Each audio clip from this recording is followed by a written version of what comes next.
Adriano, Marcos, tudo pronto? Tudo certo? Tudo prontinho. Show de bola então, cara. Bem, pessoal, mais uma vez boa noite, né? Bem-vindos ao nosso segundo meetup colaborativo, né? O primeiro foi dia 10 e hoje, dia 12, vai ser o mesmo esquema, né? Teremos dois palestrantes que irão falar sobre temas específicos que envolvem a ferramenta Figma. Só um lembrete, tá, pessoal, que tem muita gente perguntando. A nossa primeira live está sendo editada, tá? E daqui a pouquinho ela vai estar disponibilizada no YouTube. Então, se você não segue a gente ainda, se você não é inscrito, eu vou passar aqui o link, tá, no YouTube, para vocês receberem a notificação de quando subir, tá? E essa live também vai estar lá. Então fiquem tranquilos, tá?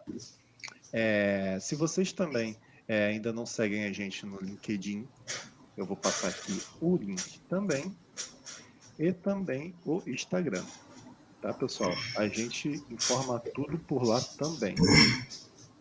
E falando sobre as duas palestras que teremos hoje, bem, o primeiro vai ser o Adriano Salles, né, que também é um dos organizadores da comunidade Friends of Figma Rio de Janeiro, e tem como tema, né, saindo da teoria para a prática.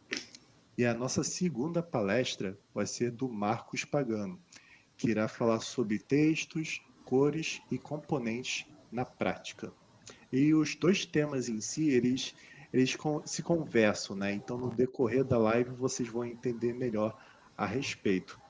E só um aviso, tá, pessoal? No lado direito aqui tem o bate-papo, onde vocês podem fazer perguntas, tá? Para os palestrantes e, quando for possível, obviamente, eles irão ler e responder vocês, tá? Eu vou estar aqui dando suporte para todos e eu acho que é só isso que eu podia falar agora, né? Adriano, você quer iniciar? Bora lá, então. Chegou a minha vez. Primeiro, boa noite para todo mundo. Eu vou aproveitar enquanto eu vou conversando para compartilhar minha tela.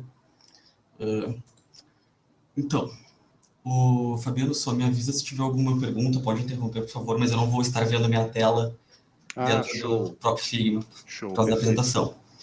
Vamos lá. Bom, meu nome é Adriano, como vocês devem ver, meu sotaque é um pouco diferente, porque eu sou do Rio Grande do Sul, de Porto Alegre mais específico. Como eu vim parar dentro da comunidade do Figma do Rio de Janeiro, eu trabalhei com essas pessoas, com o Fabiano, tanto com a Carol, como com o Thiago, o Thiaguinho, que são outros organizadores. Dentro da Original, nós temos em comum a mesma empresa, a gente criou um vínculo, uma amizade, um relacionamento, e quando criaram a comunidade do Figma, eu tinha interesse de participar em algum momento, mesmo sendo desenvolvedor front-end, como está escrito aqui na Jusce. Se vocês não conhecem a Jusce, busquem lá dentro do LinkedIn, porque tem bastante vaga para UX, tá? A gente está precisando bastante de pessoas boas e pessoas dedicadas lá dentro. E, enfim, eu tinha interesse muito pelo Figma, sendo desenvolvedor front-end, porque eu acho que ele era um complemento ao meu trabalho. Eu precisava entender o que o UX estava fazendo, por que ele queria desenvolver um botão de certa forma, ter um comportamento num componente, aquela funcionalidade, e eu ficava um pouco frustrado de colocar em prática, dar vida para ele dentro de um site, mas não entender o motivo de por que ele tinha aquele comportamento. E com isso eu criei relação com o pessoal e fui tendo interesse. Então, feita essa breve introdução, eu quero conversar sobre vocês. Vai ser um pouco teórico, vai ter um pouco de prática, mas eu quero conversar de pontos sobre a minha ótica que são importantes para a gente não ficar tão preso na teoria e conseguir migrar um pouco mais para a prática, porque no final desse trabalho, o dia a dia, ele vai ser muito mais prática do que teoria.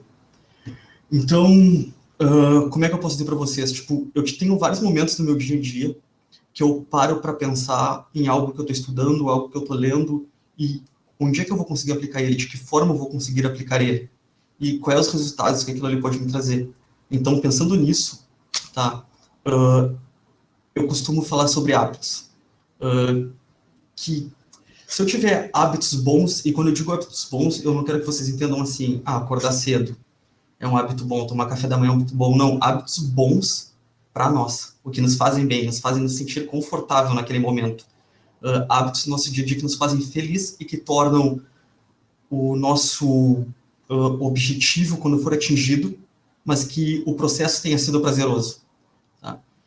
Então, esse é o primeiro ponto. Então, acho que vocês têm que ter bons hábitos. Eu prezo isso muito. Meu Notion, se vocês olharem, ele tem um calendário, e aquele calendário tem hábitos que eu gosto de manter, porque eu acredito que eles me tragam bons resultados.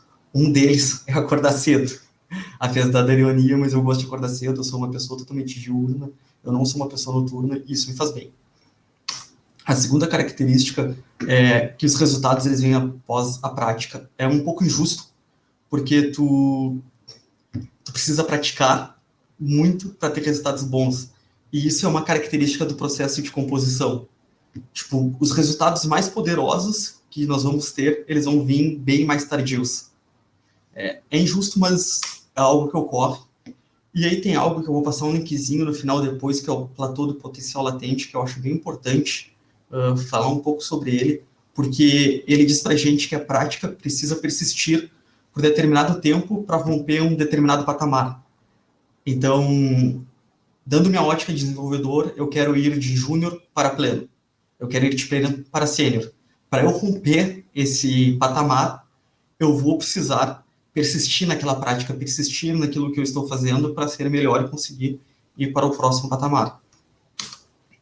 Depois, eu tenho algo que me incomoda um pouco, particularmente, mas ele faz parte do processo, que é o exterior só vê o acontecimento mais drástico e não tudo que precedeu. O que eu quero dizer com isso? O trabalho que eu fiz há muito tempo atrás, algo que eu estudei, algo que eu passei há muito tempo atrás, tá? Quando parecia que não estava me dando nenhum progresso, eu não estava evoluindo, mas é o que me possibilita dar o salto que eu dei um pouco tempo atrás de ir de júnior para pleno, no meu caso. E eu acho que isso está muito próximo também na realidade do UX, ou do designer, do PD, enfim, de todas essas funções que eu acho bem similares.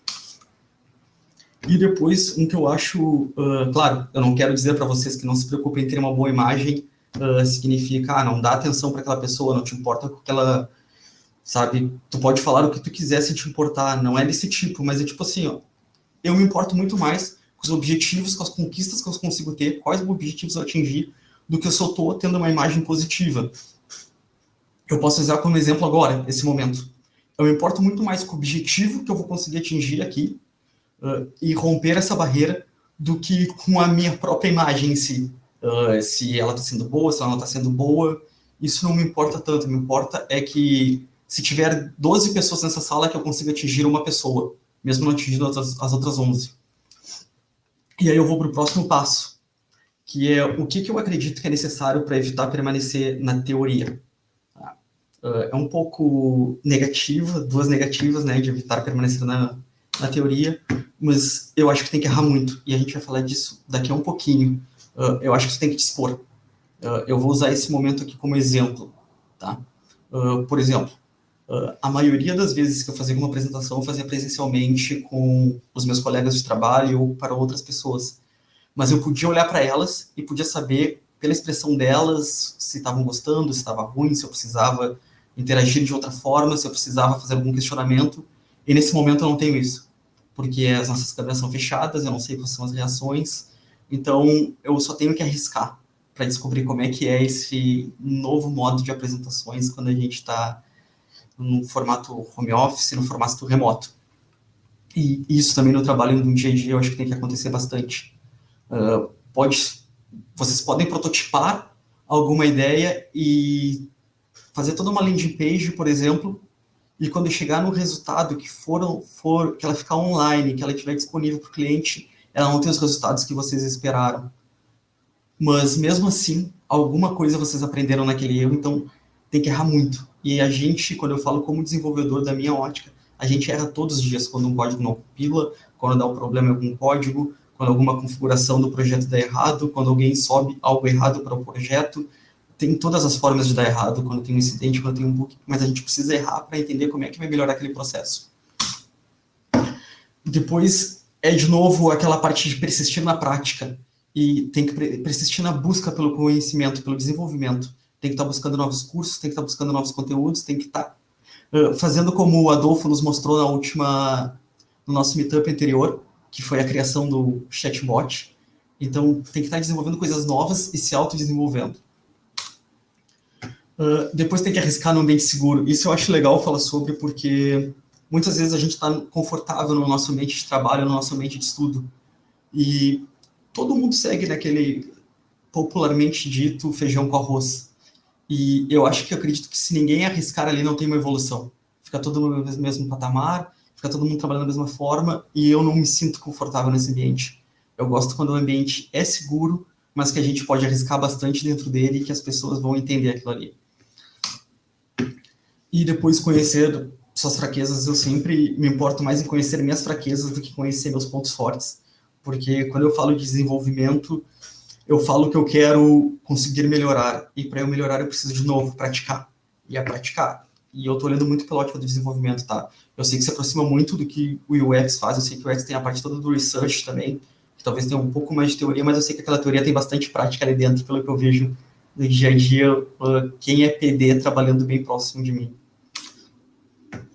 Tá? E, cara, até agora eu falei só de teoria, eu não mostrei nada de prática, mas eu quero apresentar para vocês, tá? Um case que aconteceu comigo, que mudou meu patamar, que foi ele que me ajudou a ir de júnior para pleno, que foi isso que me desenvolveu. Eu vou deixar depois esses linkzinhos aqui do Figma e o link do próprio portfólio que está ali. O que esse desafio consistia, tá? Eu vou sair da apresentação aqui. Ele consistia que eu tinha que vir aqui no Figma, tá? E eu precisava montar um portfólio no Figma, e eu precisava, depois que eu montasse esse portfólio no Figma, eu precisaria desenvolver ele, como está nessa outra aba. E por que eu precisava montar esse portfólio no Figma, mesmo sendo desenvolvedor front-end? Porque o desafio era entenderem o quanto eu conheço de Figma, o quanto eu sabia sobre a ferramenta, se era possível o desenvolvedor conseguir fazer os assets, conseguir exportar um SVG ao invés do PNG se fosse necessário, se ele entendia como buscar as informações aqui dentro e depois desenvolver. E eu gosto de pegar muito esse caso, porque o que aconteceu com ele? No final, eu fui aprovado no teste técnico, mas eu fui reprovado na entrevista técnica, porque tinha alguns gaps. Esse teste eu fiz mais ou menos em janeiro desse ano, e foi mais ou menos no finalzinho de janeiro desse ano, e alguns meses depois, tá, para ser mais exato, em abril, eu fiz um outro teste para a empresa que eu estou atualmente, e eles eram similares. E nesse teste que eu fiz, eu fui aprovado tanto na entrevista técnica, como fui aprovado na prova técnica, mas muito porque eu errei bastante aqui nesse momento, que precedeu tudo isso, que foi praticamente construir esse layout aqui no Figma, depois desenvolver ele, e, cara, eu aprendi muita coisa. E muita coisa que eu fiz errada aqui, que eu não deveria ter feito, mas que eu só aprendi porque eu errei, porque eu me expus, porque eu coloquei em risco a minha imagem, coloquei em risco o meu conhecimento, mas porque eu queria aprender. E foi a única forma de eu sair de tudo que eu aprendi da teoria, de conseguir ir para a prática, foi tendo esses riscos, foi tendo que passar por essas dificuldades, foi tendo que praticar muito. E foi isso que me ajudou. Eu quero mostrar algumas coisas aqui que foram bem falhas, que, por exemplo, se eu aproximar aqui para vocês, vocês vão ver que tem essas ondas aqui que não fazem o mínimo sentido aqui. Tá? Mas por que elas eram importantes para mim? Porque quando eu pensei que o desafio era para front-end, eu pensei que eu deveria mostrar o conhecimento que eu tinha de desenvolvimento. E através disso aqui eu poderia usar um elemento de CSS que era o ClipPath. Eu acredito que vocês também tenham um ClipPath, que eu poderia usar dentro dele um circle, eu poderia usar dentro dele vários outros tipos de propriedades para conseguir fazer esse efeito. E eu queria mostrar que eu sabia fazer isso. Se vocês olharem meu item aqui de menu, ele vai estar com uma fonte 24. Eu não me lembro de nenhuma loja que eu desenvolvi até hoje dentro das agências que eu trabalhei de usar um menu onde a fonte fosse 24 no menu. E mesmo assim eu cometi esses erros, já com pouca experiência, sabendo que não deveria ter usado isso. Cometi vários outros erros. Por exemplo, se vocês olharem aqui, tem 3 imagens aqui, não tem componente. Não faz sentido nenhum isso aqui tá aqui, perdido. Mas eu fiz. Eu fiz algo que foi muito legal, que o desenvolvedor, na verdade, ele pegou, e eu vou mostrar para vocês, o rapaz que me fez a entrevista, ele pegou e eu fiz isso realmente. Prestem atenção bem aqui nesse menu aqui, ó. Quando ele abre, eu fecho ele. Ele fica trocando de cor, ele fica alterando. Eu vou dar um zoom para ficar um pouquinho melhor, caso não seja estudando. Então ele altera da cor, ele vai do branco para amarelo, durante alguns segundos ele fica fazendo essa mudança. Por que eu fiz isso? Quando eu fiz esse menu, eu não sabia que cor usar nele. E como eu tinha para baixo bloco amarelo, se eu usasse amarelo ele ia sumir, então eu tinha que usar o branco. e eu tinha branco. Se eu usasse branco, ele também ia sumir do branco. Eu precisava que ele aparecesse de alguma forma. E isso foi mal visto de uma forma assim, que eu não esperava. Eu não tinha essa noção do quanto isso seria mal visto pelas pessoas. E foi uma das partes que me reprovou também, porque é considerado um desenvolvedor que busca uma forma de engendrar dentro do código, ele não busca solução. Então eu aprendi muito sobre isso, não tentar ter práticas ruins. Eu aprendi depois que eu não deveria usar certos tipos de fontes, eu não deveria usar certos tipos de ícones, mas tudo isso me preparou para o próximo teste, que eu consegui ser aprovado. Mas eu queria muito focar que nessa parte aqui eu tive que praticar muito, para chegar nesse nível que eu estava em janeiro. Era esse nível, que era um desenvolvedor júnior trabalhando com um pouco menos de 1 ano de experiência, trabalhando ali dentro, para após 4 meses ter conseguido passar num teste muito similar, com mesma régua, mesmo nível de exigência, ir para o nível pleno, e hoje desenvolver aplicações muito mais robustas, muito mais complexas. E isso te faz muito bem, faz eu me sentir muito bem. Mas porque eu errei bastante dentro desse projeto, eu errei em vários outros testes, eu já fiz teste para desenvolvedor de Node, que é totalmente back-end, mas eu fiz porque eu queria aprender, queria entender. Eu me inscrevi para teste de sênior, porque eu queria aprender novamente, eu queria entender o que era a exigência de um sênior, o que precisava. Eu me inscrevi em teste para empresas internacionais, fiz testes em inglês, onde fui reprovado em grande parte dos testes, porque exigiam inglês de um nível bem mais alto do que eu estou no momento.